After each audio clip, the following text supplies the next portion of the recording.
எஜமான்களினுடைய கடமைகள் என்கின்ற அந்த கடைசி சோடியினுடைய கடைசி கூரை நாங்கள் சிந்தித்து வருகிறோம். அந்த அடிப்படையில் ஒரு எஜமான் தன்னுடைய அதிகாரத்தை நன்றாக நிர்வகிக்க வேண்டுமென்றால் அவர் தன்னுடைய வேலைக்காரருடைய ஆத்துமா, உடல் மற்றும் அவர்களுடைய சொத்து தொடர்பாக ஒப்புரவையும் நீதியையும் காண்பிக்க வேண்டும் என்று சொல்லி நாங்கள் பார்க்க ஆரம்பித்திருந்தோம்.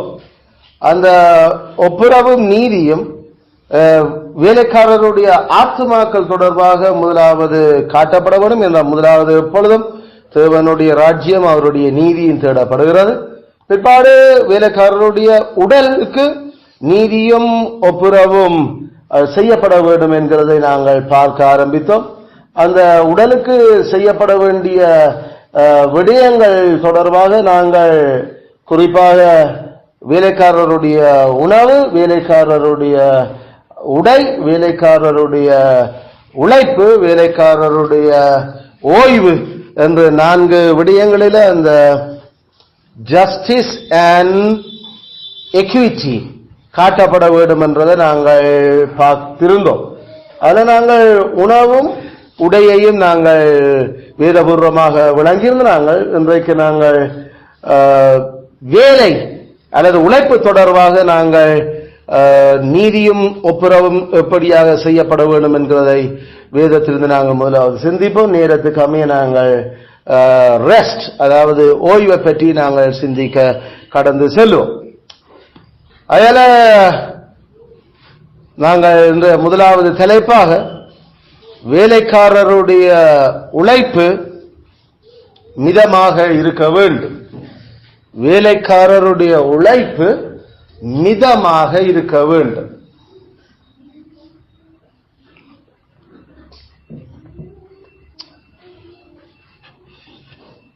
Moderating servants' labor. Moderating servants' labor.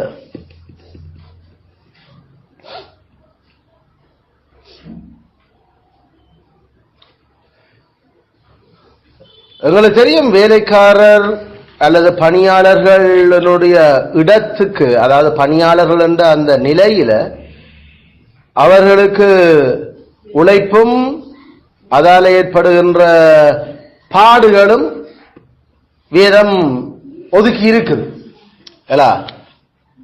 Labour and pain, உழைப்பும் பாடுகளும் அது வேலைக்காரருடைய நிலைக்கு அல்லது அவர்களுக்கு இருக்கிற அந்த பரிசுத்த வேதத்தில் நாங்கள் அவர்கள் அதுக்காகத்தான் நாங்கள் அவர்கள் அதை நியமிச்சிருக்கிறார். அதில் வேலை செய்ய கட்டாயம் அதுல பாடு அதாவது பெயின் இருக்கும் கட்டாயம்.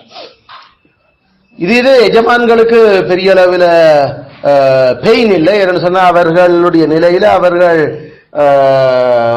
அந்த நோவு உண்டாக்கத்தக்கதான வேலைகள்ல அவர்கள் ஈடுபடவில்லை. அது வேலைக்காரருக்குரிய விஷயம், வேலைக்காரருடையது. என்றாலும் அந்த உழைப்பும் நோவும் வேலைக்காரருடைய உடல் நலத்தையும் பிலத்தையும் அது பழுதாக்க கூடாது. உடல் நலத்தையும் பிலத்தையும் பழுதாக்க கூடாது. 2 விஷயம், ஹெல்த் அண்ட் ஸ்ட்ரென்த். வேலைக்காரர் செய்கிற வேலையினால அவர்களுடைய உடல் ஆரோக்கியமும் பலனும் அது பழுதாக கூடாது அல்லது ஊறு படக்கூடாது.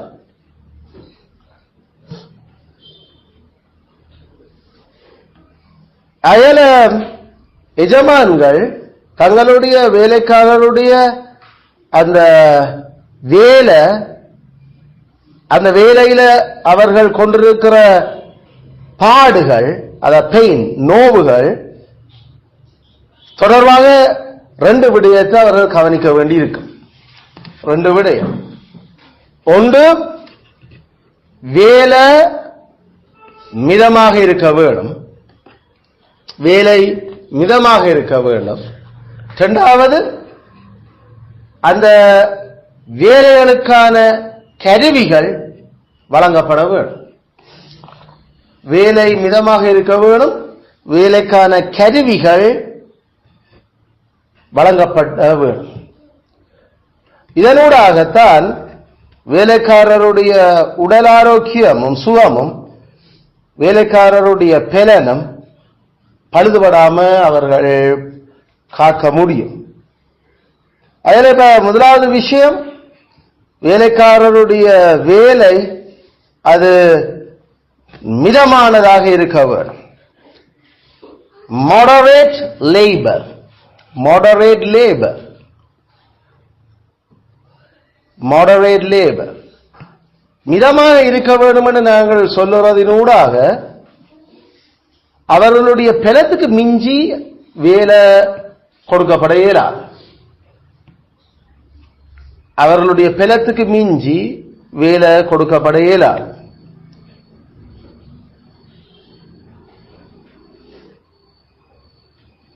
அதைத்தான் நாங்கள் குறிப்பாக அந்த இடத்துல சொல்லுறோம்.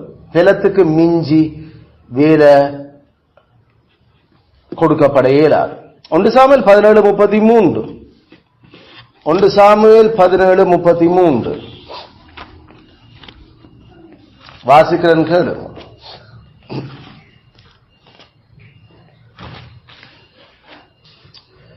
அப்பொழுது சவுல் தாவீதை நோக்கி, நீ இந்த பெலிஸ்தனோட எதிர்த்து யுத்தம் பண்ண உன்னால் ஆகாது, நீ இளைஞன், அவனோ தன் சிறு வயது முதல் யுத்த வீரன் என்றார்.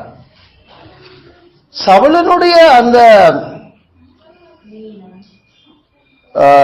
யோசனை அல்லது அவனுடைய அக்கறை ஒரு எஜமானாக தன்னுடைய வேலைக்காரனுடைய பலத்துக்கு மிஞ்சி வேலை கொடுக்க கூடாதுன்ற அந்த சத்தியத்தில் ஓடிக்கொண்டிருக்குது. சவுல் ஒரு அரசன், அவன்தான் யுத்தத்துக்கான தலைவன், அவனுக்கு தான் படை வீரர்கள் எல்லாரும் இருக்கிறான். ஆயால அவர்கள் எல்லாரும் அவனுடைய வேலைக்காரர். இப்ப இந்த நேரத்தில் தாவீதும் அந்த இடத்துல அவர் சண்டை தான் செய்ய போறேன் என்று சொல்லல, அவனுடைய பலத்துக்கும் மிஞ்சியும் அவனுடைய உடல் ஆரோக்கியத்துக்கு ஊறு விளைவிக்கத்தக்கதாக வேலை கொடுக்கப்படக்கூடாதுன்றதுல சவுல் ஜாக்கிரதையா இருந்தார்.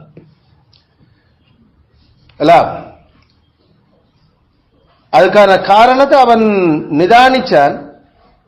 நீ இளைஞன், உனக்கு பலன் இருக்குது, நான் இல்லை என்று சொல்லல, நீ சிறுபிள்ளை என்று அவன் சொல்லல. நீ இளைஞன், அவனை பற்றி ஏற்கனவே தெரியும். அவன் தாவீது பல விஷயங்கள் ஏற்கனவே யுத்தத்தில் வீரன் என்ற விஷயங்கள் எல்லாம் ஏற்கனவே சவுலுக்கும் சொல்லப்பட்டிருந்தது. என்றாலும் இந்த வேலையை கோலியாத்தோட வேலை செய்யறதுக்கு எஜமானாக அவன் அதை அனுமதிக்க இல்லை. அவன் பெலிஸ்தனான அந்த கோலியாத் அவன் சிறுவயது முதல் யுத்தத்துக்கண்டே பழக்கப்பட்டையா.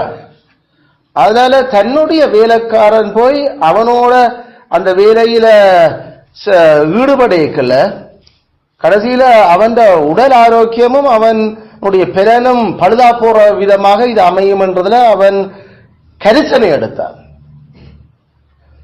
தாவீதுனுடைய விசுவாசம் என்று நாங்கள் இங்க சொல்லுறது தேவனுடைய வார்த்தையினுடைய பெறப்படுத்தல். அதனால தாவீதுக்கு ஏற்கனவே அபிஷேகம் நடந்தாச்சு, அவன் ஒரு ராஜா என்று. தாவீது தான் அடுத்த அரசன் என்று ஏற்கனவே சாமுவேல் அவனை அபிஷேகம் பண்ணியாச்சு.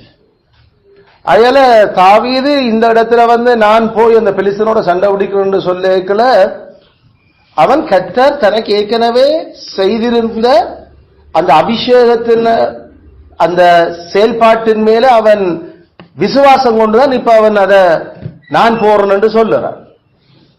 அதனால தாவீது துணிகரமான விசுவாசத்தில் இதுல இறங்க இல்லை. நாங்கள் இந்த பகுதியில இருந்து கர்த்தர் எங்களுக்கு வாக்குத்தத்தம் தராத விஷயத்துக்கு துணிகரமாக இறங்கிடக்கூடாது. இந்த பகுதி வாக்குத்தத்தத்தை நம்பித்தான் தாவீது இறங்குறார். அதுதான் நாங்கள் விசுவாசம் என்று சொல்லுறோம். விசுவாசம் என்பது தேவனுடைய வார்த்தையில நம்புறது. அது நமக்கு கொடுக்கப்பட்டிருக்க வேண்டும். வேறொரு கொடுத்ததை நாம தூக்கி போட இயலாது. தாவீது நம்முடைய காலத்தில் இருக்கிற கனவேர் கண்ணை மூடிக்கொண்டு தாவீது கோலியாத்துக்கு முன்னால போனான். சவுலுக்கு அது விளங்க இல்ல. தாவீதுடைய விசுவாசம் பெருசு என்று அந்த விசுவாசம் என்றது ஏற்கனவே கொடுக்கப்பட்டிருக்கிற கடவுளுடைய வார்த்தையில அவன் நம்பி இருந்தான். அது அவனுக்கு கொடுக்கப்பட்ட விஷயம். ஆபிரகாம் தேவனை விசுவாசித்தான். ஏனென்றால் நீ வழிகிட்டு போ, நான் உனக்கு தருவேன்.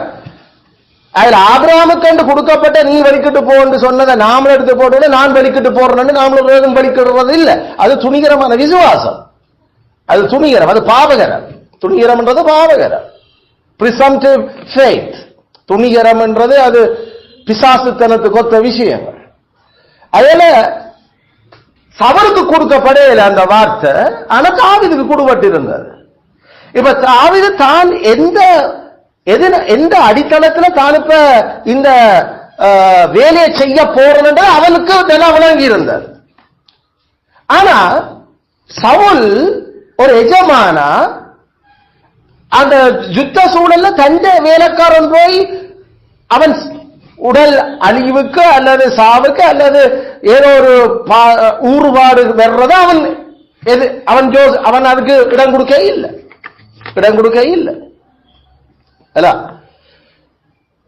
அதனால அவன் அதை நிப்பாட்ட யோசிச்சான். என்றாலும் தாவீது அதுக்கு தன்னை கத்திர அபிஷேகம் பண்ணி இருக்கிறார் என்ற விஷயத்தை அவன் மறைச்சு போட்டு நான் கரடியன் சிங்கத்தையும் கொண்ட நான் என்றதை அவன் அங்க ஒரு விஷயமாக முன்வைக்கிறான் சவுலுக்கு.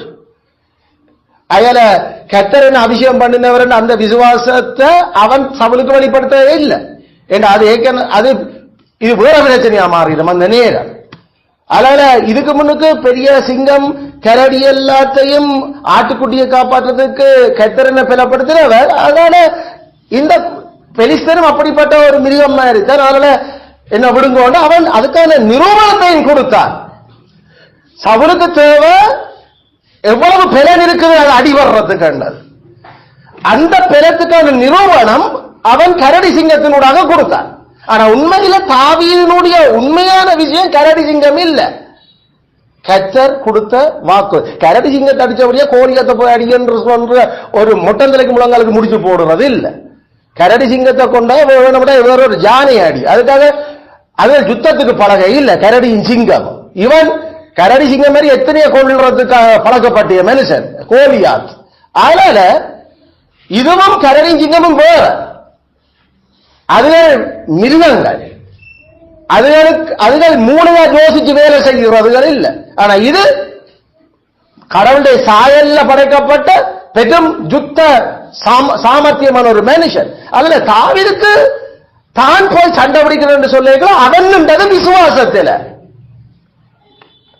ஆனா தாவீது சவுலுக்கு காட்டுற ப்ரூஃப் அவனால் அதை ஏற்றுக்கொள்ளப்பட முடியும்.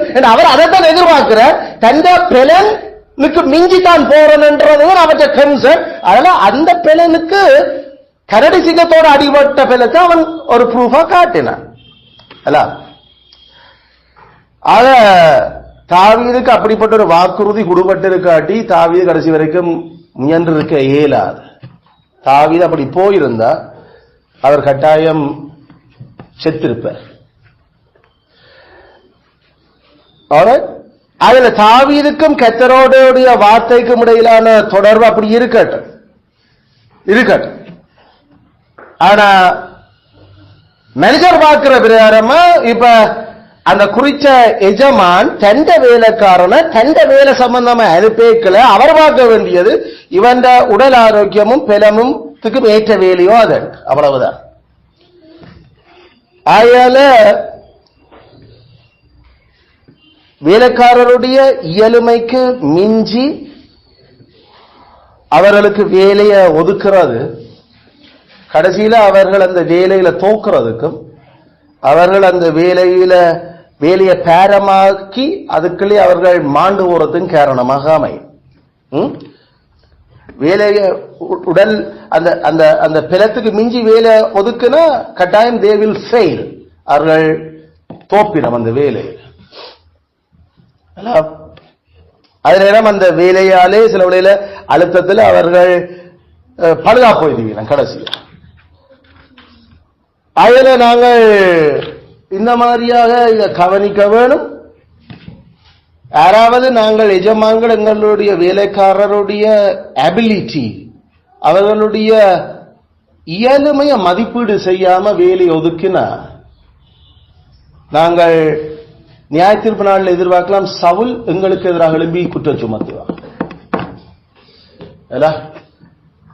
எங்களோட பிள்ளைகளுடைய பலன் என்ன, திறமை என்ன என்று சொல்லி நாம மதிப்பீடு செய்யாம பிள்ளைகளுக்கு வேலையை ஒதுக்கினா சவுல் நியாய தீர்ப்பு நாளில் பெற்றாருக்கு எதிராக எழும்பி குற்றம் சுமத்துவார். சவுலே ஒரு ரிப்ரோபேட், நரகத்தின் மகன். அவன் எழுப்பி குற்றம் சாட்டுவான். அதையால சரியான கவனமா இருக்கணும். அதே போல எங்கட மனசிக்கு பலத்துக்கு மிஞ்சி நாம புருஷன்மார் வேலையை ஒதுக்கல. மனசிக்கான பலன், மனசிக்கு இருக்கிற திறமை என்னன்றத நாம மதிப்பீடு செய்யாம அந்த வேலைகளை கொடுத்தோம்னா கட்டாயமாக ஃபெயில் ஆகும். அந்த வேலை ஃபெயில் ஆகும். கடைசியில நட்டம் புருஷனுக்கும் சேதாரம் மனசிக்கும்.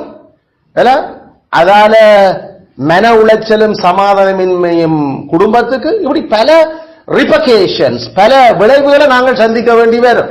என்ற பலத்துக்கு மிஞ்சி பலத்தை சரியா நாம ஸ்கேன் பண்ணல. மனசினுடைய திறமைகள், அபிலிட்டி என்று சொல்றது அவர்களுக்கு இருக்கிற திறமைகள், வரங்கள். அதனால அதை கவனமா செய்யும். தாவீது இதுல பாவம் செய்தவர் எதுல? 2 சாமுவேல் 11:15. 2 சாமுவேல் 11:15. அப்ப எப்படி சவுலுடைய நன்மைத்துவத்துக்கு, அந்த துன்மார்க்கனுடைய நன்மைக்கு எதிராக அவனுடைய அந்த துன்மார்க்கனால இவ்வளவு நன்மை பெற்ற அவன் கடைசியில தேவபக்தியான மனுஷனா இருந்தும் கண்ட வேலைக்காரனுக்கு பலத்துக்கு மிஞ்சி வேலை ஒதுக்கினவன். யார் அந்த வேலைக்காரன்? உரியாவுக்கு தாவீது அவன் பலத்துக்கு மிஞ்சி வேலை ஒதுக்கினான். எப்படி ஒதுக்கினான்? உரியாவை முன்னுக்கு விடு, நீங்கள் எல்லாரும் பின்வாங்க. அப்ப உரியாவால அந்த வேலையை தாக்கு பிடிக்க முடியாது அவனால.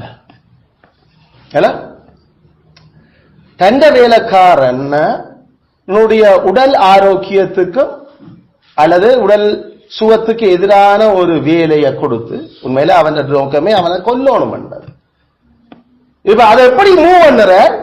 அவன் வேலையே அவன் இயலுமைக்கு மிஞ்சி கொடுத்து 30 பராக்கிரமசாலிகள்ல ஒருவர். அதுக்காக பெரிய ஒரு சண்டையை தனியே நின்று முன்படையில் அடிக்கவே அது அவரால். தாவீதே அதை செய்ய இயலாது. கர்த்தர் மட்டும்தான் அதை செய்யலும். கர்த்தருடைய ஆவி அவற்ற தேவதூதர்கள் மட்டும்தான் அதை செய்யலும். மற்றபடி எல்லாரும் மனுஷர் நாங்கள். அதனால தாவீது தன்னை கோலியாத்துக்கு எதிராக ஒரு மனுஷன் அது 1-to-1 கம் பேக், ஒரு நேருக்கு நேர் ஒரு அடி வர்றது, அந்த அடிபாட்டுக்கே தன்னை சவுல் அனுப்பல என்றத அவருக்கு தெரியும். அந்த தெரிஞ்ச அறிவுகள் வெளிச்சத்துக்கு எதிராக தங்க வேலைக்காரனை படையணியில முன்னணியில விட்டுட்டு எல்லாரும் பின்வாங்கன்னு சொன்னா அவன் தனியா நின்று என்ன அடி வர்றது. ஆனா அவன் முன்னுக்குதான் நின்றான். உரியா கடைசியில செத்தான். யோசி பாருங்க, தாவீதினுடைய பாவம் வேணும் என்று செய்த பாவங்கள் இது அறியாமையின் பாவம் அல்ல. கொடுக்கப்பட்ட தன் சொந்த வாழ்க்கையில ஒரு துன்மார்க்க அரசனிட்ட இருந்து தண்ட உடல் நலத்து சுகம், தண்ட உயிர் பாதுகாப்புக்காக தான் முதல் சண்டையில் இறங்கிய அந்த அனுபவத்தை பெற்றிருந்த வெளிச்சம் எல்லாத்தையும் தூக்கி போட்டுட்டு அவன் பெரும் பட தளபதியில் 30 பேர்ல ஒருதனை அவன் பலத்துக்கு மிஞ்சி அந்த வேலையை அசைன் பண்ணினான். அதனால கவனமா இருக்கணும்.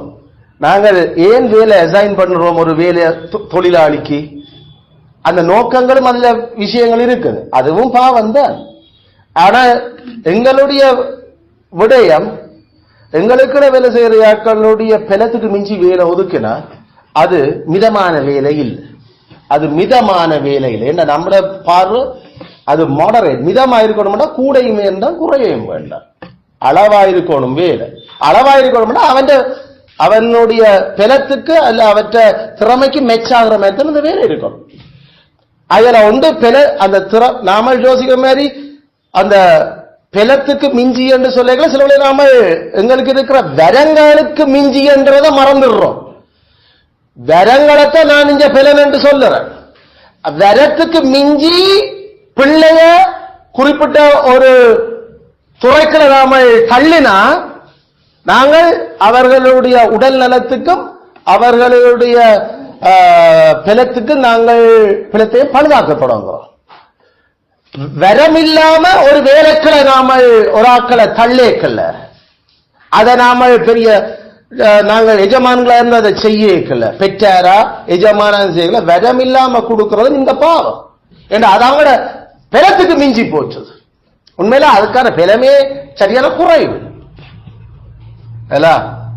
அதனால பெலன் என்று நாம இங்க கதைக்கிறது அவர்களுக்கு கடவுள் கொடுத்திருக்கிற வேடம். வரத்துக்கு மிஞ்சி நாம வேலி ஒதுக்க கூடாது. வரத்துக்கு மிஞ்சி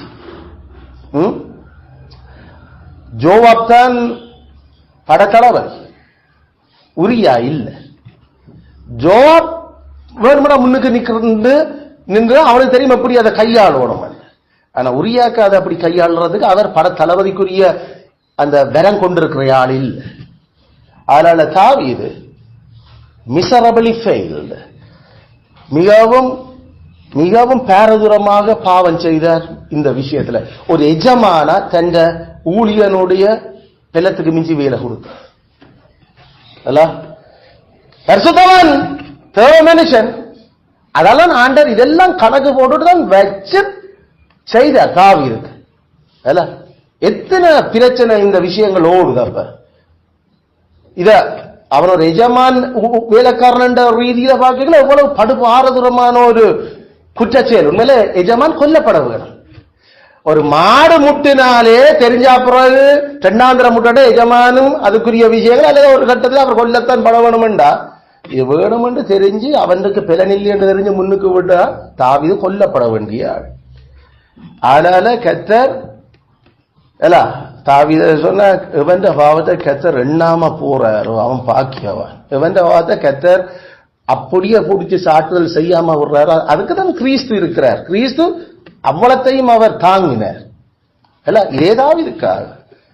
அதேபோல நாங்களும் சில வேளையில எங்கட பைத்தியத்தனங்களால சில வேளையில நாம பிள்ளைகளுக்கு மிஞ்சி, மனசுக்கு மிஞ்சி அல்லது புருஷனுக்கு மிஞ்சி, சில வேளையில இயலுமைகளுக்கு மிஞ்சி நாம வேலை ஒதுக்கல செய்யணும் என்று நாம நாண்டு கொண்டு நிக்கல. நாங்கள் அறியாம கூட நாங்கள் அதை செய்யலாம். ஆனா அது பாவம், அது பாவம்.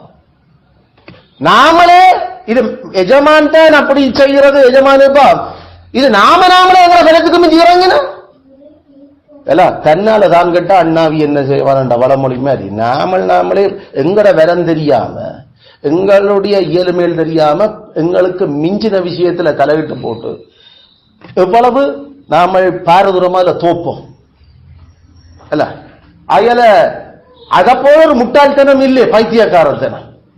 நம்மளுடைய பலத்தை நாமளே நாசமாக்குறோம், நம்மளுடைய உடல் சுகத்தை நாமளே பழுதாக்கிட்டோம். அயல சரியான காரணமா இருக்க வேணும். நாங்கள் பொறுப்பு இந்த உடலுக்கும் தேவன் தந்த வரத்துக்கும் சில வகையில நாம ஒரு ஆட்களுக்கு வேலை செய்ய போய்க்கலாம். இப்ப அதுக்கு பொறுப்பு வேலை மேலான ஆட்கள், அவர்களுக்கு தான் நாங்கள் முக்கியமா இதை கதைக்கிறோம். அயல அதுக்காக நாம தனிப்பட்ட வகையில நாமளும் கவனமா ஒரு வேலைக்கு அப்ளை பண்ணேக்கல அந்த வேலைக்கேற்ற ஸ்கில் அந்த இயலுமை கடவுள் எனக்கு தந்திருக்கிறாரான்றதை சரியா ஸ்கேன் பண்ணாம என்ன செய்யறது ஏதோ ஒன்றுக்குள்ள முதல் போவோம் வலிக்கிட்டா அது நம்மளுடைய உடல் ஆரோக்கியம். அடுத்தது எங்களோட பிளத்தை நாம கவனிக்காம உள்ளுக்கு நுழைகிறோம். இந்த பேரம் அங்க விரைக்கிற கட்டாயம் அது பாடாயிருக்கும். பாடாயிருந்தா நாமல் விரத்தோட மெச் பண்ணாட்டி நாமல் ஃபெயில் ஆகும். ஃபெயில் ஆனா நாமல் அந்த வேலையில நெச்சரிக்க போறது இல்லை, நெச்சரிக்க போறது இல்லை. அதனால நாங்கள் இதை கவனிக்கவர். இப்ப அதே போல நாம இந்த அதிக மிதமிஞ்சிய வேலை என்று சொல்றது உண்டு. வரங்களுக்கு மிஞ்சின வேலை மட்டும் நாம சொல்ல டூ மச் ஒர்க்கும் நாம சொல்றோம். வரம் இருக்குது, ஆனா அந்த வரத்திலையும் நாம அளவு கணக்கு இல்லாம அந்த வேலைக்குள்ள நுழைகிறது, அளவு கணக்கு இல்லாம அந்த வேலையில பாடுபடுறது எல்லாம் டூ மச் ஒர்க். அது ஜாத்ராமம் 1:13-14 ஜாத்ராமம் 1:13-14 பலன் இருக்குது, ஆனா அவளுக்கு திறமை இருக்குது அதை செய்யறதுக்கு. ஆனா அதுவும் அந்த திறமைகளையும் தாண்டி போச்சுது இப்ப அந்த வேலை டூ மச். எய்த்தியர் இஸ்ரவேல் புத்திரரை கொடுமையாய் வேலை வாங்கினார்கள்.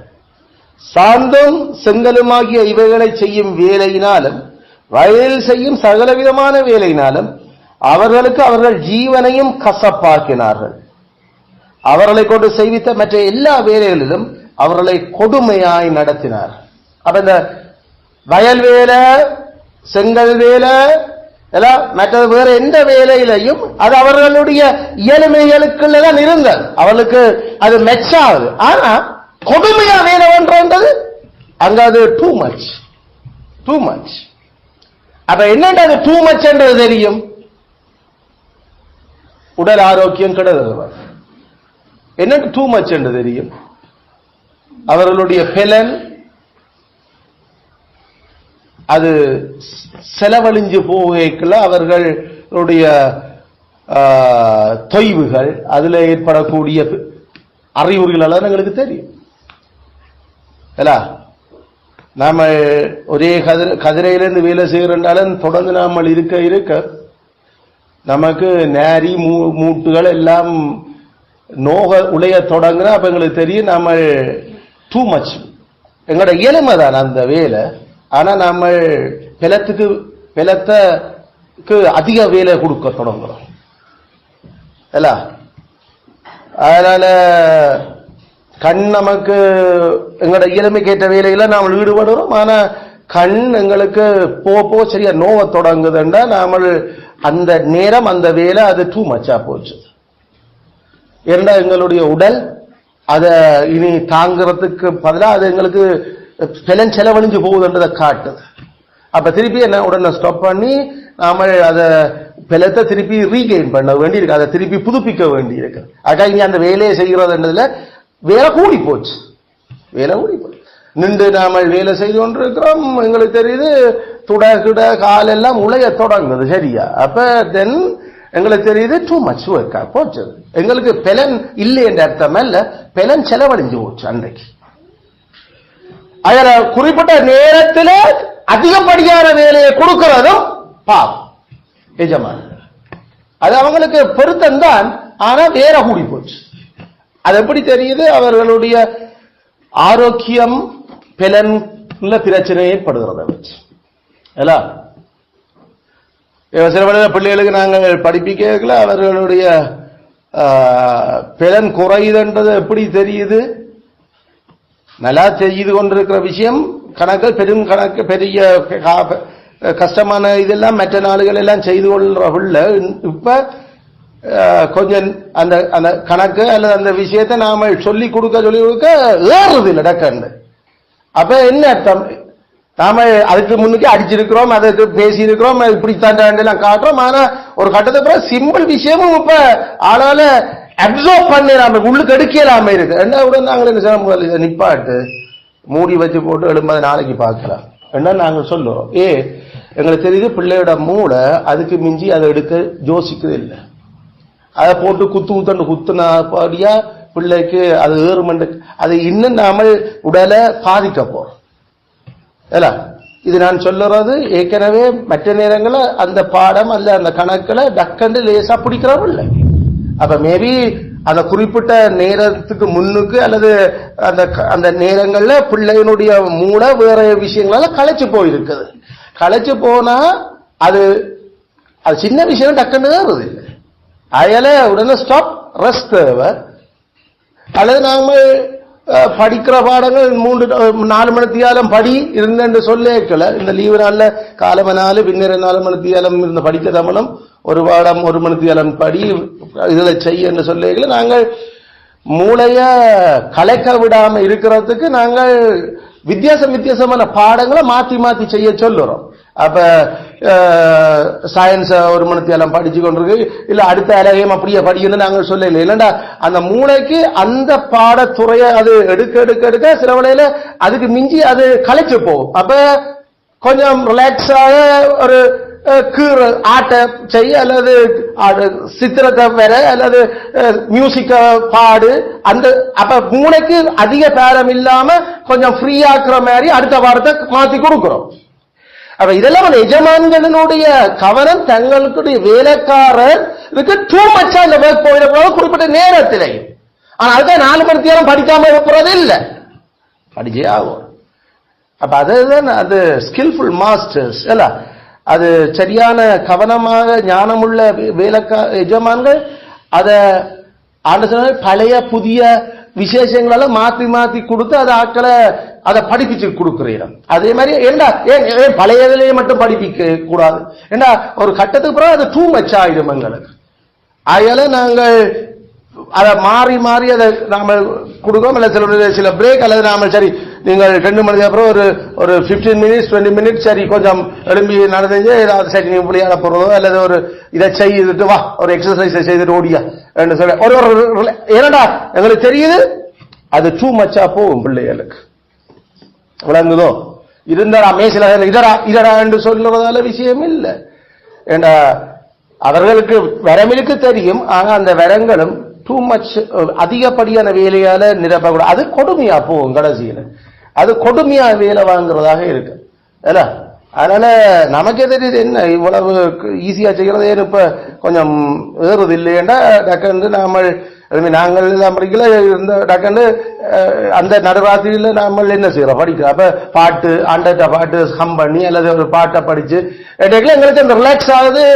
அந்த தொடர்ச்சியா நாம படிக்கல, நாம 11 மணி அல்லது 10 மணிக்கு இருந்தா 8 மணிக்கு இருந்தா விடிய அப்புறம் 4 வரைக்கும் படிக்கல. அப்ப இடையில எழுப்பி நாம தெரிஞ்சு ஒரு கடலையை சாப்பிட்டு அல்லது ஒரு டீயை போட்டு குடிச்சு அந்த ரிலாக்ஸ் ஆக்கி அல்லது இடையில நாங்கள் வசனத்தை சொல்லி அல்லது பாட்டு எங்களை அந்த மூளையை அந்த சப்ஜெக்ட்ல இருந்து மாத்துறோம்.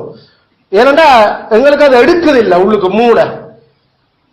அதுல உடல் வேலையோ மன வேலையோ டூ மச் கொடுக்கிறார். சில வழியில் நாம ஃபைல் பார்த்து கொண்டே இருக்கிறோம், வாசிக்க வாசிக்க எங்களுக்கு கண்ணு என்ன இது பெற்றும் கிடைச்சலாம் கிடைக்கிற ஒரு சினமும் இதுவும் இருக்குது.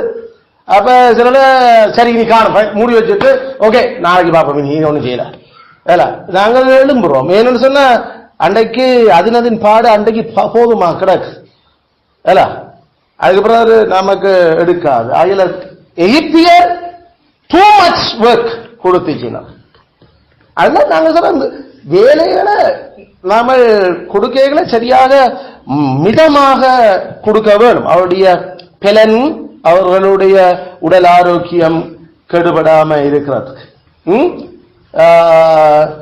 இல்லைன்னா நாமளாக்குள்ள ஒடுக்கிறதுக்கு சிங்களவன் தமிழன் ஒடுக்கிறது மட்டும் இல்லை, எஜமானர்கள் தங்களுடைய வேலைக்காரருக்கு அதிகப்படியான வேலை கொடுக்கிறதும் ஒடுக்குது. அத ஒடுக்கினார்கள். அயல ஒரு இனம் இன்னொரு இனத்தை ஒடுக்கிறோம்ல, வேலையிலே மக்களோ நாம ஒடுக்கலாம். ஆனா மறக்க வேண்டாம் 103 அங்கீதம் ஒடுக்கப்படுவதா இருக்கும் கர்த்தர் நீதியை நியாயத்தையும் செய்கிறார். ஆமென். எப்படி செய்வார்? எகிப்தியரை போட்டு தள்ளின மாதிரி எஜமான்களை போடுவார். எஜமான்களுடைய அந்த ஒடுக்குதலுக்கு அவர் கொடுப்பார் விழுவைகள். அப்ப எஜமான்கள் இல்ல தண்ணியில விழுந்த ஈயம் மாதிரி மூழ்கி போவார்கள் அல்லது எல்லாம் தலைக்கு செங்கல் சாகும். கர்த்தர் ஏன் அவ்வளத்தையும் அவர் செய்தவர் ஒடுக்குனதுக்கு ஆனா கூக்குரலை கேட்டத மோசே வா என்ற சனம் சரியா என்ன நோக்கி கூப்பிடும். ஒடுக்குறாங்க சரியா அவரோட பாஷையில வேலை, ஆனா அது டூ மச். அதனாலதான் நாம கவனமா இருக்கணும். கர்த்தர் இப்படிப்பட்ட இந்த கொடூரர்களுக்கு அவர் கொடூரமா தண்டிக்கிறார் வேலை எஜமான்களை. ஆளோட்டிகளால் இடுகிற கூக்குரல் தேவன் கண்டிச்சார். நாம கவனமா இருக்கணும். அதனால அவரோட பொருளாதாரம் தான் சரிஞ்சது. கடைசியில ஒவ்வொரு வாதையிலையும் ஒவ்வொரு தண்டனையிலையும் அவர்களுடைய என்னத்துக்கு அவங்க பாடுபட்டுச்சினமோ அந்த வேலையை கூட்டி கூட்டி அந்த நோக்கத்தையே கெத்தர் கடைசியில அழிச்சார் கொஞ்சம் கொஞ்சமா. வேதம் திருப்பி திருப்பி காட்டுது அது கோதுமை விளைச்சலுடைய முதல் தொடக்க காலம், அது கடைசி காலம். அப்ப இதெல்லாம் இனி அந்த அறுப்பு முன்னறுப்பு பின்னறுப்பு எல்லாம் அதங்க எகிப்தே இப்படி நாரி போச்சுது, பிறகு என்னத்துக்கு இன்னும் வச்சு கொண்டு இருக்கிறீங்களே. அதனால ஒடுக்கப்பட்டு கொண்டு வேலை செய்கிற கூக்குரல் கத்தரத கேட்கல எஜமான்கள் அவர்களுடைய குடும்பங்கள் அவர்களுடைய அந்த தொழில்கள் கத்தர் அவர் அதை இல்லாமல் ஆக்குற அல்லது அதை அவர்களுடைய ஆசையில அவர் மண்ணள்ளி போடுவார். கடைசியா போட்டு போடுற அதுல நாம கவனமா இருக்கணும். மிதமாக வேலையை கொடுக்கிறது, மிதமான வேலையை கொடுக்கிறது. உடல் ஆரோக்கியம் உயிர் ஆபத்து பலன் செலவழிக்கிற மாதிரி வேலைகளை செய்யலாம். அப்ப நாம ஒரு வட்டி இழுத்துட்டோம் அன்றைக்கு பலன் செலவழிஞ்சா அப்புறம் என்ன ரெண்டாவது வட்டி என்னன்னு நாம பாய்கிறது அல்லது பாய். அப்ப இதெல்லாம் ஒடுக்குதல். பேசிக்கா பலனே இல்லாம போச்சுது ரெண்டால நின்று வேலை செய்ய வைக்கிறதா அது ஒடுக்குதல் ஒடுக்குதல் ஒடுக்குதல். அதுல நாம கத்திர நோக்கி கூப்பிட வேணும், கத்திர நோக்கி கூப்பிடுவோம். ஏண்டா இப்படியே போக நாமெல்லாம் பழுதா போகல. அதனால வேலையை கொடுத்தது அவர் ஆதாமுக்கு சொன்னது நீ வேலை செய்யலாம். அதுல அவற்ற வேலையே இப்படி கொடூரமாக்க யோசிச்சா அதால கத்தட்ட சாயல்ல படைக்கப்பட்ட மனுஷனையும் அந்த உடலை வடிவமைச்ச கடவுளுக்கு அத நம்ம உடலை இப்ப யாரு வாங்கி இருக்கிறது? கிறிஸ்து விலை கொடுத்து வாங்கி இருக்கிற அந்த உடலை கொடூரமாக வேலையை வாங்கி அதை கெடுக்க வச்சா கெடுக்கிறவனுக்கு அதை சும்மா விடுவார். ஒருவன் தேவனுடைய உடலை கெடுத்தா கத்தர் அவனை கெடுப்ப. வேற எஜமான் எங்களை உடலை கெடுக்க பண்ணுனா கத்தர் அவங்களை கெடுப்ப. அதனால நாங்கள் இந்த பிரின்சிபலை கவனமா மறக்க வேண்டாம். அதுல ரெண்டாவது விஷயம் நாம சொன்னாங்க ரெண்டாவது விஷயம் ஒன்று மிதமான வேலை ஒன்று மிதமான வேலை நாம சொன்னாங்க, அதுதான் பார்த்தனாங்க. ரெண்டாவது கருவிகள் கொடுக்கப்பட வேண்டும், கருவிகள் கொடுக்கப்பட வேண்டும். பொருத்தமான கருவிகள் கொடுக்கப்பட வேண்டும், பொருத்தமான கருவிகள் கொடுக்கப்பட வேண்டும்.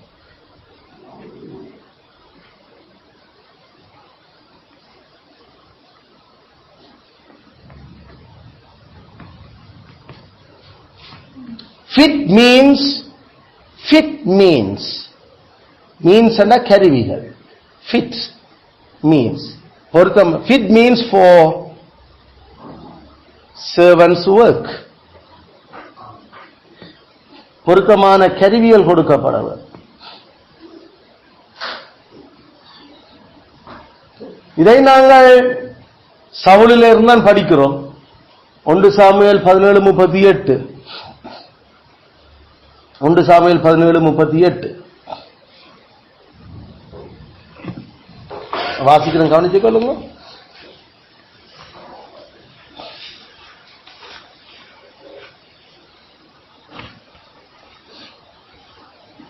சவுல் தாவீதுக்கு தன் வஸ்திரங்களை உடுத்து வைத்து வெண்கலமான ஒரு சீராவை அவன் தலையின் மேல் போட்டு ஒரு கவசத்தையும் அவனுக்கு தரிப்பித்தான்.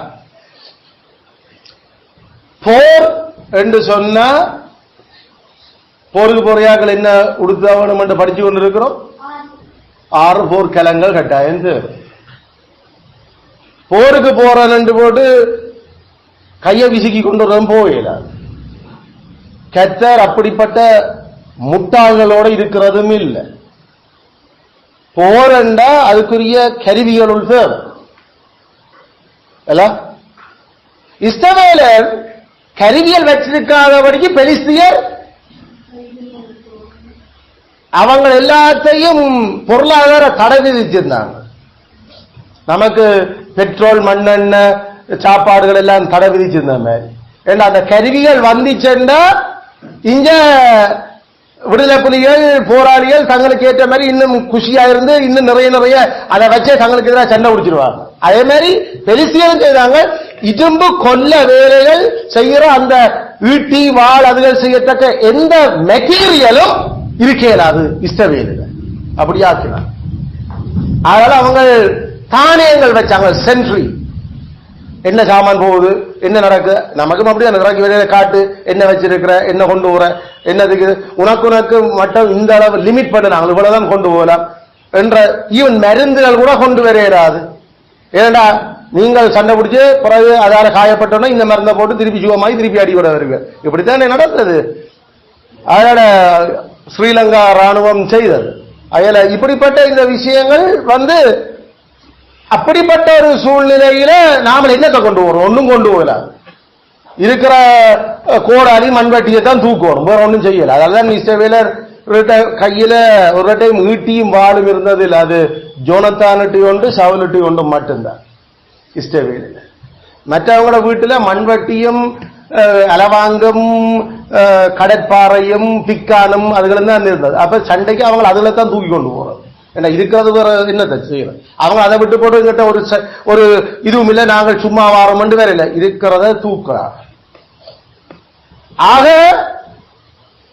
வேதம் காட்டுது எங்களுடைய ஆண்டவர் அவர் எந்த வேலைக்கு போறோமோ அந்த வேலைக்கு தேவையான பொருத்தமான கருவிகளோட போவையும் சொல்லுறார். விசுவாசம் ஒரு நாளும் கருவிகளை இல்லாமல் ஆக்கே இல்லை. நாம திருப்பி திருப்பி பார்க்கிறோம். விசுவாசம் ஒரு நாளும் கருவிகளை இல்லாமல் ஆக்குறது இல்லை. விசுவாசம் என்றதே கடவுளுடைய ஞானமுள்ள வார்த்தையின் மேல நாங்கள் நின்று வேலை செய்கிறது. கடவுளுடைய வார்த்தை சொல்லுது வேலைக்கு போய்க்கல பொருத்தமான அந்த அணிகலன்கள் பொருத்தமான கருவிகள் இருக்க வேணும். நம்மட கையில அந்த அடிமைத்தனம் அல்லது ஒடுக்குமுறையில இல்லாமல் ஆக்கப்பட்ட அப்படி ஒரு சூழ்நிலை தவிர மற்றபடி அது இல்லாம வேலைக்குள்ள உறங்கல.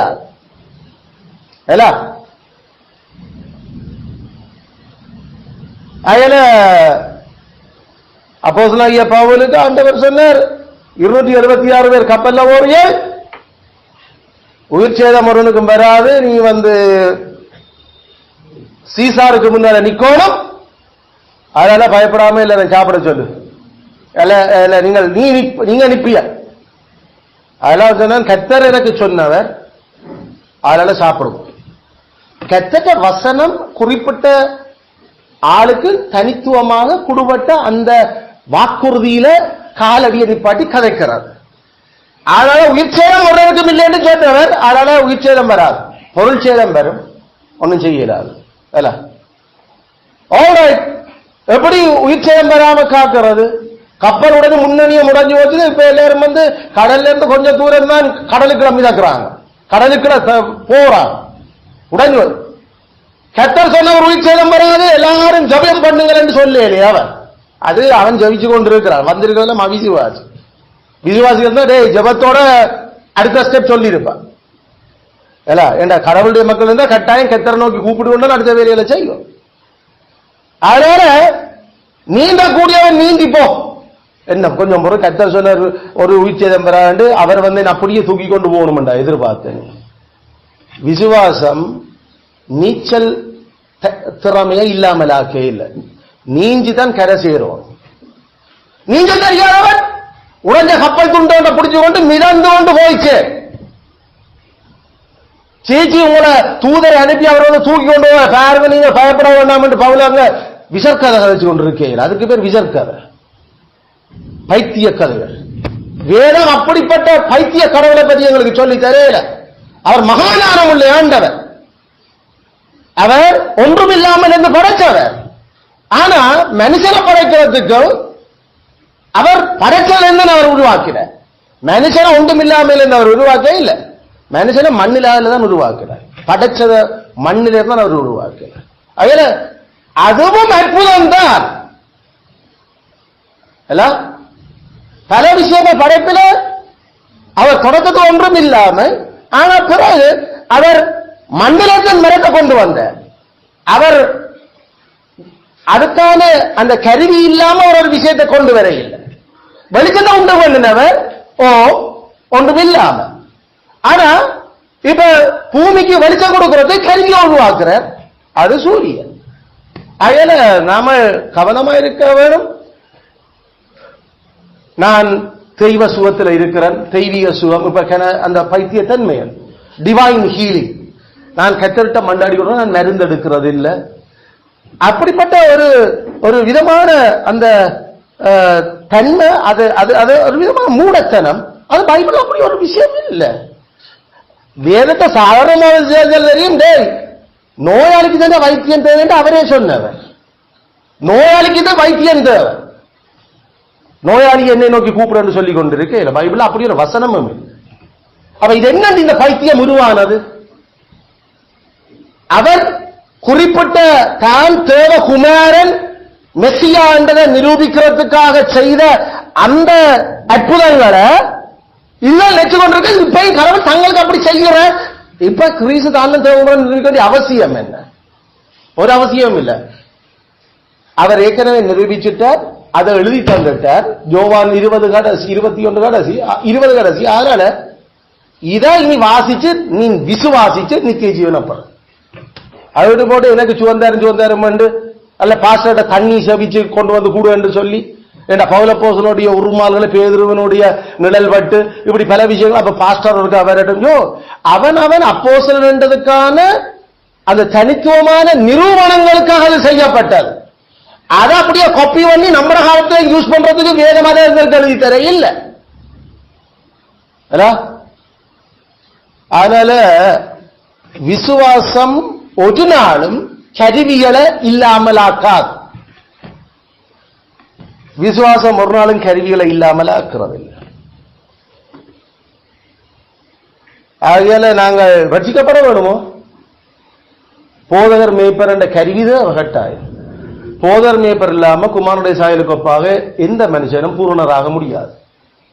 நம்மள அவர் குமாரனுடைய சாயலுக்கு ஒப்பாக பூரணராக்கும்படி அவர் சபையில போதர் மேய்ப்பர்களை கொடுத்தார். ஏன்னா போதர் மனம் மேய்ப்பர் மனம் கர்த்தருடைய ஆவியானவரை படிப்பிப்பார் என்று சொல்றது துணிகரமான விசுவாசம். அது நான் பைபிள வாசிக்கிறோம், கர்த்தர் என்னோட பேசுவார், அவர் சொல்லித்தர மாட்டாரோ? அவர் சொல்லித்தருவார். ஆனா நீ பூரணமாக வர்றதுக்கு அவர் போதர் மேய்ப்பர்களா தான் சொல்லி தருவன் என்று சொல்றார். உனக்கு தனிப்பட்ட ரீதியில சொல்லி தருவன் என்று பைபிள் எந்த ஒரு வாக்குறுதியும் இல்லை. அதனால நாம சரியான கவனமா இருக்கணும். விசுவாசிக்கிறோம் என்று போட்டுட்டு கருவிகளை இல்லாமல் ஆக்கிற அந்த ஒரு விதமான முட்டாள்தனத்துக்குள்ள நாம நுழைஞ்சிடக்கூடாது. அதுல faith requires means அல்லது faith works through means. விசுவாசம் கருவிகளோடாகத்தான் வேலை செய்யும். அதுக்காக நாம கருவிகளை நம்ப இல்லை. திரும்பவும் நாம கவனிக்கிறோம்.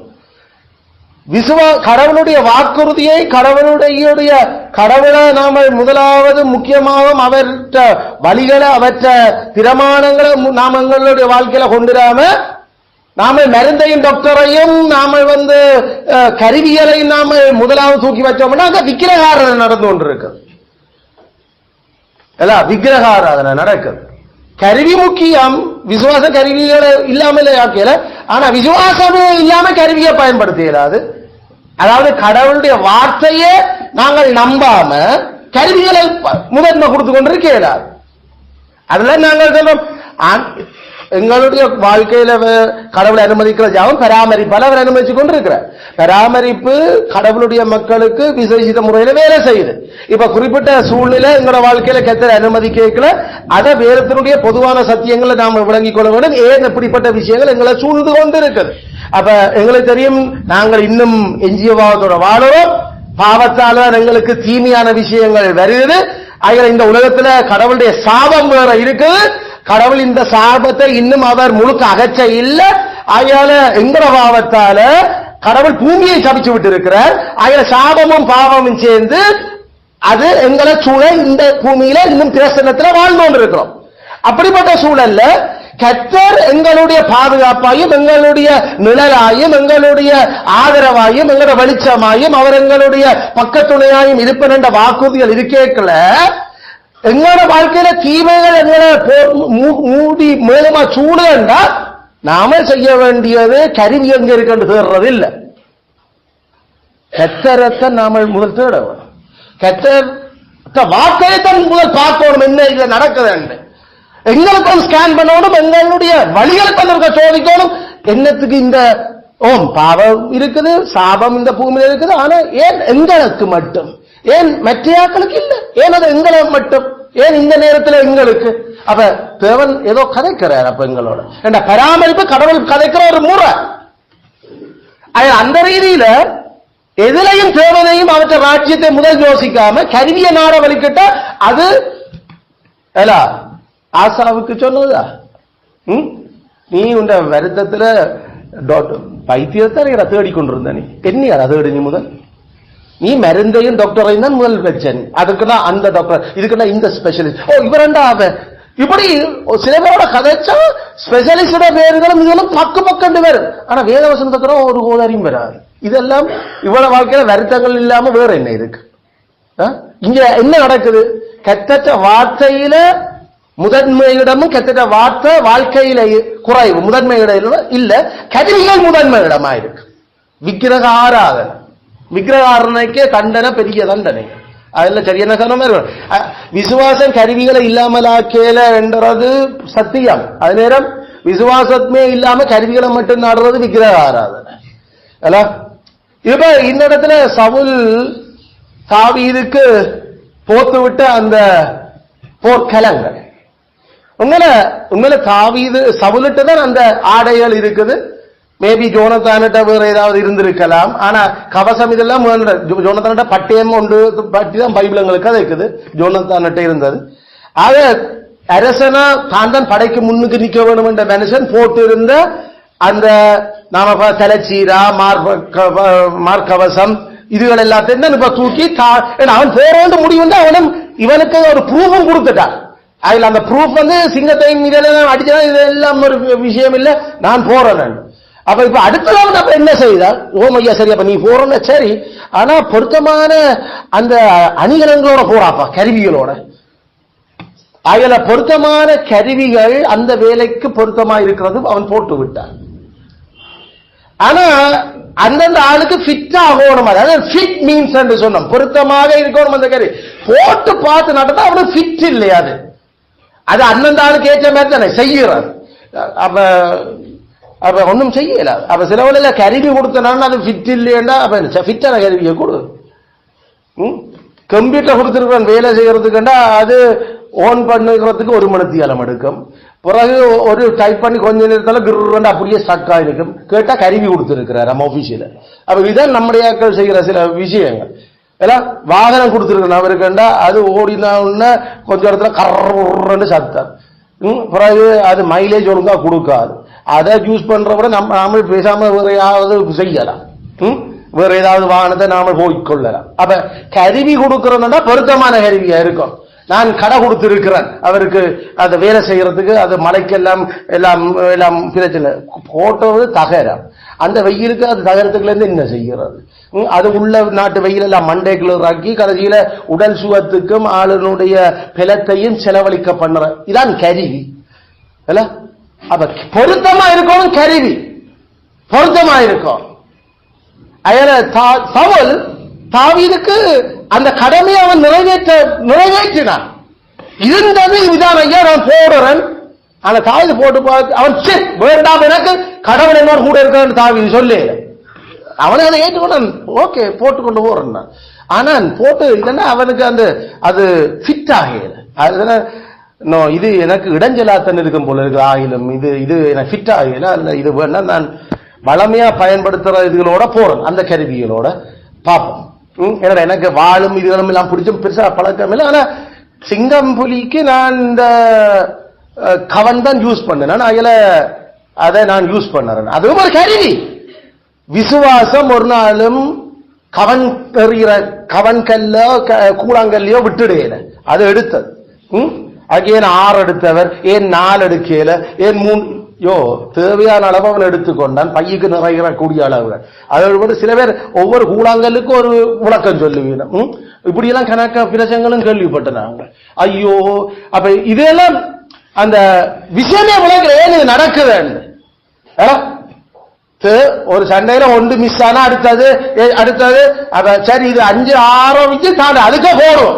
அதுக்குள்ள அவனை வெல்லுவன். இதான் அவன் வந்தது அள்ளுனான்ன்றதுக்காக நாம அவன் செலக்ட் பண்ணி ஒவ்வொன்றை எடுத்தான் என்றது இல்ல. ஐயோ, இவ்வளவு அதைத்தான் நாம சொல்றோம், வேதத்துக்குள்ள நாம பூண்டியோட வாசி கொண்டிருக்கிறோம். அதுக்குள்ள வேதம் சொல்றத நாம கேட்கல, நாம நமக்குள்ள இப்படி இருந்தா அப்படி இருந்திருக்கும் என்று நாமளே. சில பேர் அந்த தியானிக்க விட்டா இது ஒரு பெரிய பிரச்சனை. இந்த தியானம் புழைச்சு போறது இதுலயும் ஒன்று. அது பொருத்தம் இல்லாத பகுதிகளை எல்லாம் கொண்டு வந்து கனெக்ட் பண்ணி போட்டு ஆவிக்குரிய அர்த்தம் போற கொடுத்து, ஆவிக்குரிய அர்த்தம் சொல்றது பைத்திய அர்த்தங்கள், அது மெய்யான ஆவிக்குரிய அர்த்தங்கள், அவருடைய ஆவி என்னன்றதை விளங்கியல. சோ மீன்ஸ் ஃபிட்டா இருக்க வேணும். அதுக்கு நமக்கு வேதம் சொல்லு. இதுக்கு எதிரடைய என்ன? எதிரடியான பாவம் ஜாத்ராமம் 5:7. ஜாத்ராமம் 5:7. ஜாத்ராமம் 5:7. செங்கல் அறுக்கணும். ஆனா செங்கல் வேலைக்கு நீங்கள் முன்போல இனி ஜனங்களுக்கு வைக்கோல் கொடுக்க வேண்டாம். வைக்கோல்லாம் அந்த கருவி அவர் தாங்களே போய் தேடிக்கொள்ளட்டும். அப்ப செங்கலுக்கு தேவையான வைக்கோல், அது அந்த தலை, அது அந்த மீன் சப்ளை பண்ணப்பட்டு கொடுபட்டு கொண்டிருந்தது. இப்ப அந்த கருவியே நிப்பாட்டி போட்டான் பாரு. கருவி நிப்பாக நீ வருவ நீ போய் தெரியுது வேலை முடிக்கும். ஒரு செங்கல் எண்ணிக்கையில குறையாது பழமை போல. அப்ப எப்படி இருக்கும் வாழ்க்கை? வாழ்க்கை கசப்பா. எப்படி கசப்பு? இப்ப இங்கடா அந்த தலை இருக்குது, இங்க சரி அங்க விடக்காமல் அப்ப போய் அதை விட்டுரும். அப்ப இப்ப குடும்பத்துக்கூட ஏதோ 2 பேர் இப்ப குடும்பத்தை விட்டு பிரிஞ்சு இப்ப எங்கும் சிதறினார்கள் வேதம் சொல்லுது. அப்ப ஆண்கள் சிதற தொடங்குறீனம். அவர்களுடைய குடும்ப வாழ்க்கை இந்த வேலையால அது உடைஞ்சிருச்சு. ஏற்கனவே வைக்கோல் கொடுத்தே கொடுமையாத்தான் வேலை வேண்டுற. அப்பயாவது ஏதோ புள்ள ஊட்டியோட பக்கமா இருந்து சாப்பிட்டு போட்டு இருந்தது. இப்ப 2 நாள் 3 நாள் போய் பொறுக்கி எடுத்து கொண்டு வந்து அங்கிருந்து சப்ளை பண்ணி அனுப்பி எல்லாம் அதுகளெல்லாம் செய்யலாம். அப்ப ஆள் அங்க நிக்கணும். இங்க அப்ப வேலை குடும்பத்தை குலைக்கும்டா, அது பாவகரமான ஒரு செயல். வேலை குடும்ப ஐக்கியத்தை குலைக்குதண்டா, குடும்ப அமைப்பை உடைக்குதண்டா, குடும்பத்தோட நாங்கள் வாழுற வாழ்க்கைய குழப்புதண்டா. அது கொடுமையாக வேலை வாங்குற ஒரு முறை, கொடுமையாக வேலை வாங்குற ஒரு முறை. அது சாத்தியம் இன்மைகளை சாத்தியமாக்க யோசிக்கிறீனம். ஆனா கடைசியில மிஞ்சறது என்ன? பணியாளர்களுடைய அகால மரணம் அல்லது பணியாளர்களுடைய குடும்ப சீரழி அல்லது பணியாளர்களுடைய காலத்துக்கு முந்தைய ஓய்வூதியம். வேற என்ன செய்கிறோம்? ரிஜாயின் பண்ணி போட்டு பேசாம போயிடுவோம். ஏதாவது வாலண்டரி what we call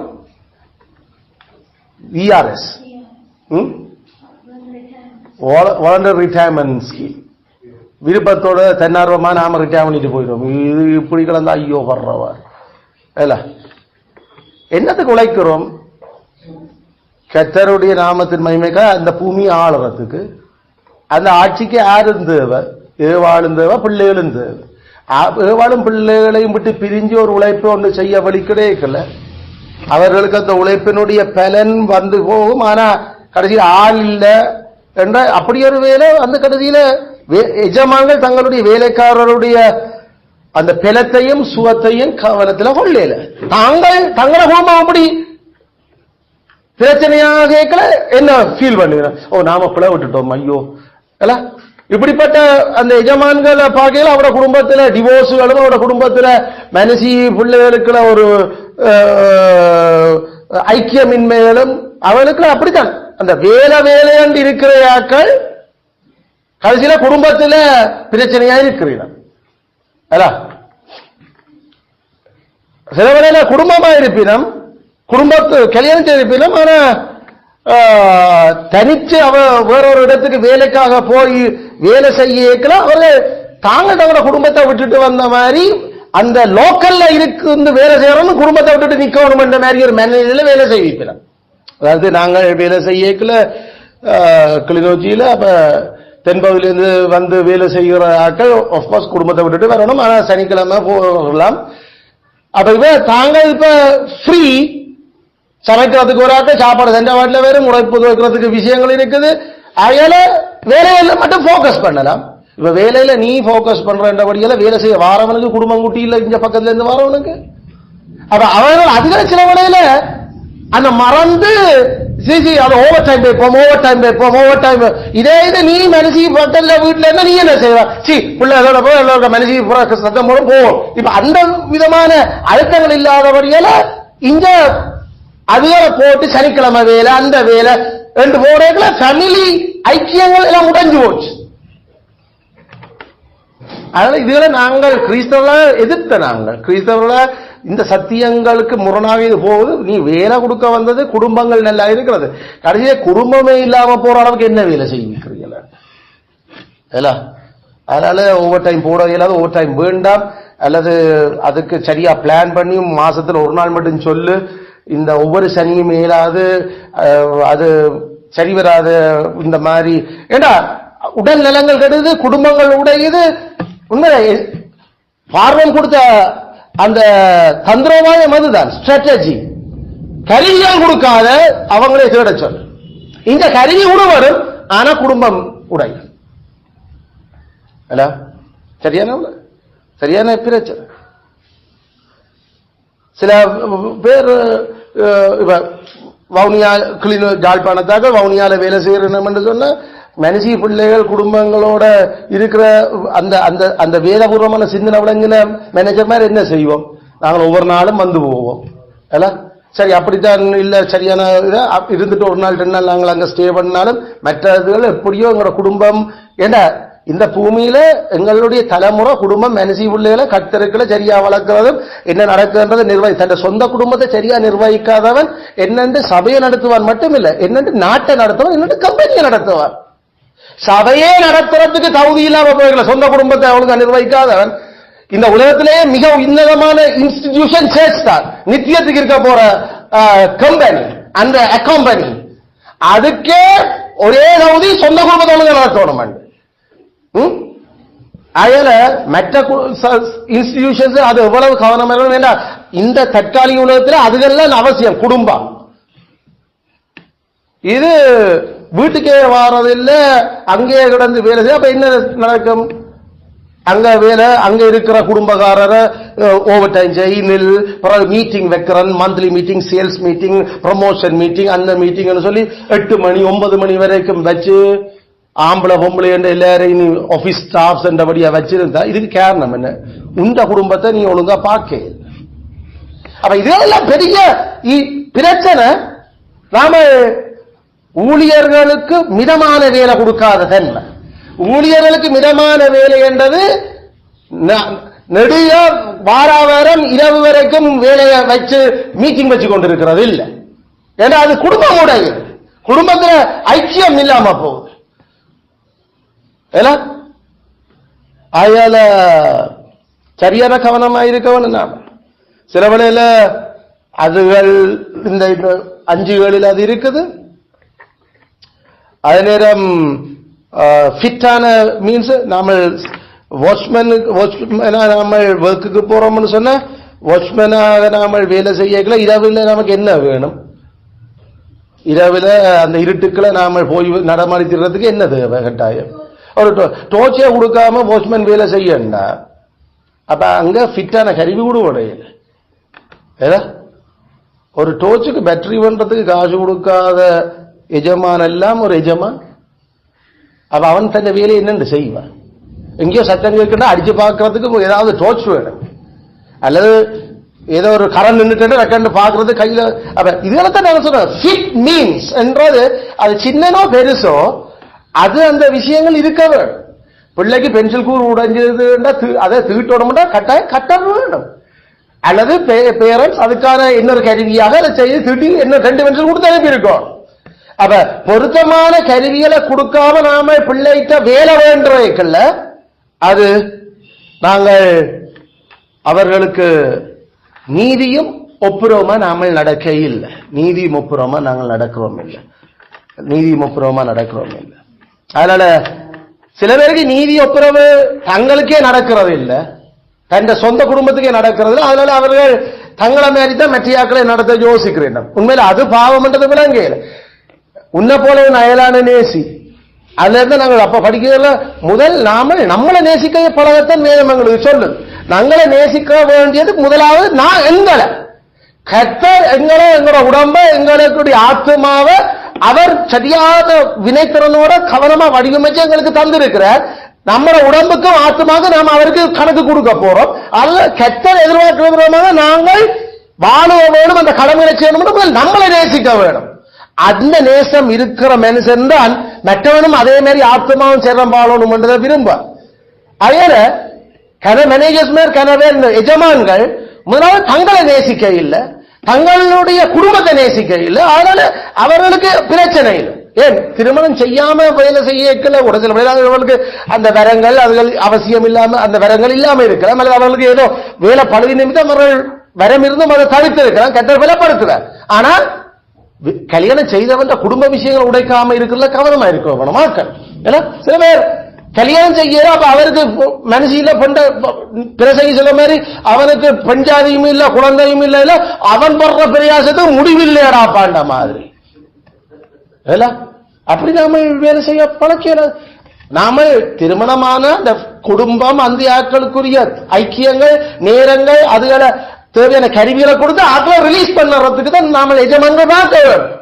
ஏதோ கல்யாணமே செய்யாத ஆக்கள் மாதிரி உன்ன மாதிரி நினைச்சுக்கொண்டு வேலை செய்விக்கலாது.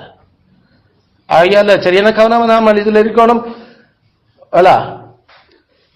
ஆண்டவர் சபையை நடத்துறதுக்கு திருமணம் ஆனவர்தான் கட்டாயம் திருமணமா இருக்க வேணும் என்று சொன்னது சும்மா இல்லை. அது படு பயங்கரமான பேரமான ஒரு பெரும் பேரமான ஒரு விஷயம்.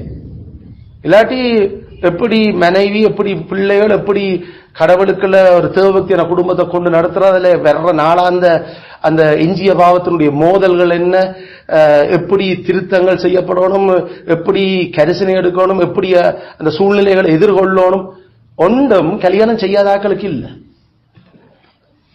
அதனால கல்யாணம் செய்த மனுஷற்ற விஷயங்களை அத முகம் கொடுத்து வாழ்ந்து ஆக்களில் அதெல்லாம் வேதங்களும் கல்யாணம் செய்திருக்கணும், சபையை நடத்தணும் வேண்டா.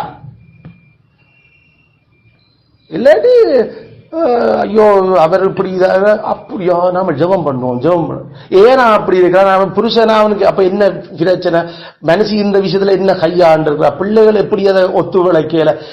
ஏன்னா இதுல கடவுளுடைய அந்த பிரமாணத்தை சரியா விளங்கினாத்தான் அடுத்த ஸ்டெப் அதுக்கான ஆலோசனைகளை சரியா கொடுக்கிறது. வேதம் தெரியும்ன்றதுக்காக நாம அந்த அறிவை வச்சுக்கொண்டு உணர்ச்சிகள் இல்லாம நாம ஆலோசனை கொடுக்க இயலாது.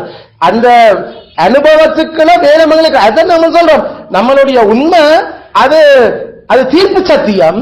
அந்த தீர்ப்பு சத்தியம் அது எங்களோட உள்ளத்தினுடைய அந்த சத்தியமாக அது வராட்டி பிரயோசனம் இல்லை.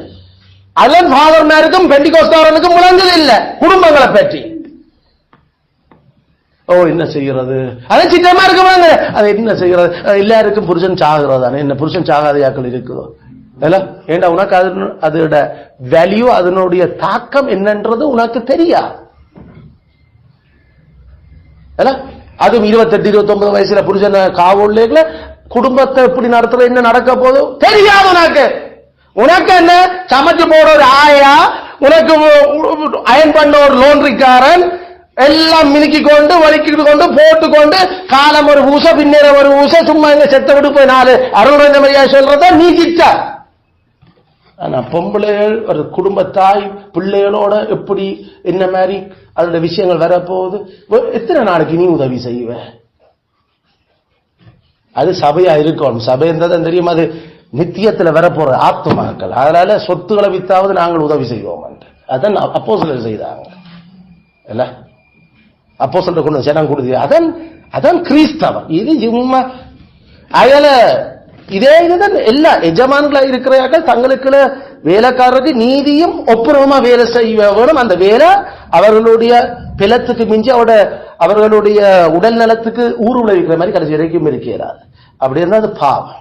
கிறிஸ்துதாமே எங்களோட மனைவி எங்களுடைய பிள்ளைகள் நாமல் வேலை எங்களுக்கு வேலை இடங்கள்ல எங்களுக்கு கீழே வேலை செய்கிற ஆட்களுக்கு இந்த சத்தியங்களின்படி நீதி ஒப்புரவமாக இருக்க கிறிஸ்துவ மகிமைப்படுவாராக. ஆமென், ஆமென்.